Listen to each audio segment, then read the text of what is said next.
আর এরপরে আমাদের গল্প শুরু। এই গল্পে আমরা যারা আছি তাদেরকে একটু দেখাই। প্রথমে আছি আমি, Yash Ahmed,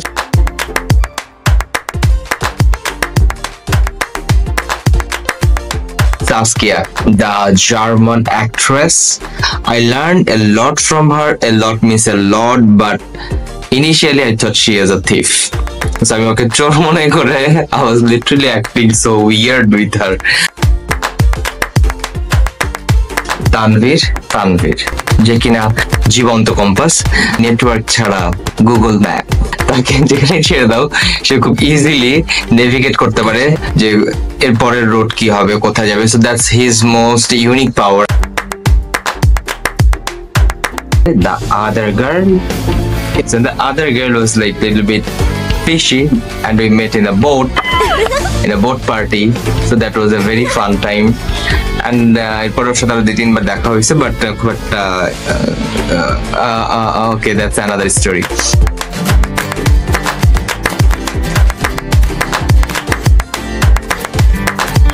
Strangers to friends, and we met some friends in between. That was so much fun. So সব মিলিয়ে এই হচ্ছে আমার গল্পের চরিত্র।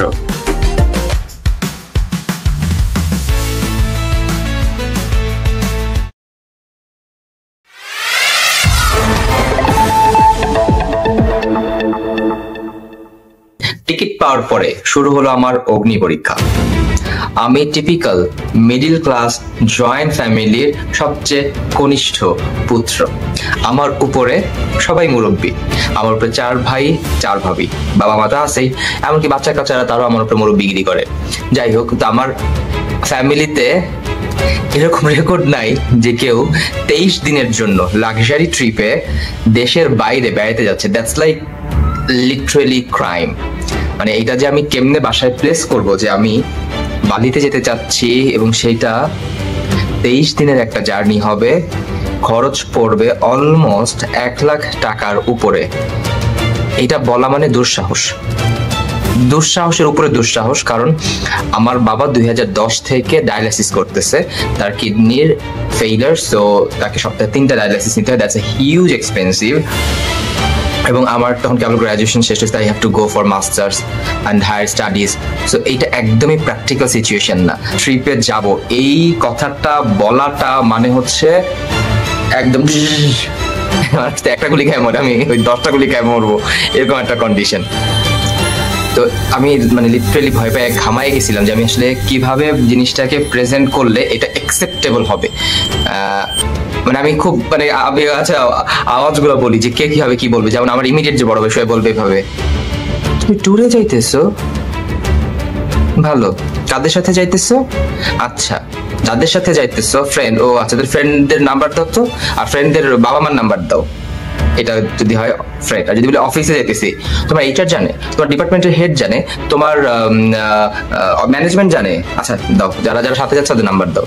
আমার বড় ভাই বলবে হচ্ছে এরকম যে আমরা শেষ হয়ে যেতেছি ফ্যামিলি টানতে টানতে, আর তুমি ঘুরতে যেতে সাহস করো কিভাবে? ভাই আমরা তো ঘোরার চিন্তাও করতে পারি না, তুমি ঘুরতে যাওয়ার সাহস করো। হ্যাঁ, সে যে ভাই বলবে তোমার তো এখনো তোমার তখন পড়াশোনাই কমপ্লিট হয় নাই, তুমি তখন মাস্টার্সই করো নাই, তুমি কিভাবে সাহস করো যে তুমি ঘুরতে যাবা? মেজে বলবে এরকম, যাবা না, যাও, তোমার তো কোনোদিন কিছু বলে শোনাইতে পারি নাই, তোমার তো বলা না বলা এক সমান, যাও। তো আমি লিটারেলি ঘাবড়াই গেছি যে আমি এটাকে কিভাবে প্রেজেন্ট করবো। যাই হোক, তারপরে মনে হলো যে আব্বা আম্মাকে আগে বলি। এরপরে যেটা ঘটলো সেটা ছিল এক রকমের মিরাকল, এক রকমের চমৎকার। আমি একদিন সন্ধ্যায় আব্বা আম্মাকে ভিডিও দেখালাম বাড়ির, যে এরকম একটা জায়গা আছে, আমি এরকম ঘুরতে যেতে চাই। একদম খুব অদ্ভুত ভাবে আব্বা কোনো রিয়াকশন না দিয়ে সে আমাকে আরো পজিটিভলি কোশ্চেন করা শুরু করলো যে এটা বালি নিয়ে আব্বা আসলে খুব একটা জানতো না। তো আব্বা জিজ্ঞেস করতেছে কোথায় এই জায়গাটা, এখানে কি আছে না আছে। তো আমি বললাম যে আমি যেরকম টিকিট কাটছি। সে এত সুন্দর করে, আব্বা আম্মা দুজনে এত সুন্দর করে জানতে চাইলো। আমি আমি ভাবতেছিলাম, আমার পুরো আইডিয়াই আমার পুরো শকড হয়ে গেছে, যেখানে তারা বকা দিবে বা যেখানে তারা রাগ হবে বা অন্য বিষয় নিয়ে কথা বলবে, সেটা না বলে তারা আরো আমি যেরকম চিন্তা করতেছি সেটার সাথে খুবই ইন্সপায়ারিং করে কথা বলছে। আমি তারপরে দেখালাম যে আমি এরকম ক্যামেরা কিনছি, DSLR, তারপরে গোপ্রো।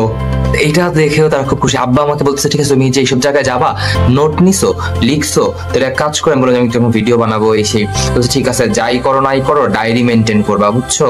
হ্যাঁ, যে কি নিতেছো, কোথায় যাবা, কি করবা, একটু একটু করে ভিডিও করবা, সেটা আবার লিখে নিয়ে আসবা যেন তোমার মনে থাকে। কিন্তু আব্বা যে এইভাবে গাইড করবে আমি চিন্তাও করতে পারিনি। আমি তখন বললাম যে আমি তো কাউকে বলি নাই, তাহলে হ্যাঁ আর কাউকে কিছু বলার দরকার নেই, তুমি তোমার মতন যাও, সমস্যা নেই। ইনফ্যাক্ট এটা নিয়ে আমার কারোর সাথে তেমন কোনো কথা বলতে হয় নাই, কারণ আমার আব্বাই মনে হয় সবাই জানাইছি যে আমি এরকম 23 দিনের জন্য বেড়াতে যাচ্ছি। এবং আমি যতটুকু এক্সাইটেড হয়ে গেছি, আমারকে সবাই খুব সারপ্রাইজ করে। আমার ওই আমার বড় ভাই গাড়ি পাঠাইছে, আমি তাকে বলছিলাম যে আমি এই দিনে যাচ্ছি। আমি বড় ভাইয়ের গাড়ি নিয়ে বাসা থেকে এয়ারপোর্ট গেছি, বিকজ বড় ভাই বলছে ঠিক আছে তুমি ব্যাগ ট্যাগ নিয়ে যাবো, তাহলে তুমি গাড়ি নিয়ে যাও, একটু আর্লি যাও, CNG TNG যাওয়ার দরকার নেই। So it was very very very touching for me যে আমার ইমিডিয়েট বড় ভাই যে সে আমাকে অনেক হেল্প করছে ব্যাগ ট্যাগ গুছাইতে। সো আমি যতখানি নেগেটিভ ভাবছিলাম যে আমার এত সাইজ করে দিবে, সো সাইজ করে দেন, they are equally happy and excited যে I am going to explore in adventure. So আমার যেইটুকু আনন্দ লাগতেছিল সেটা আরো এক্সাইটমেন্ট, আনন্দ সব দ্বিগুণ তিনগুণ হয়ে গেছে।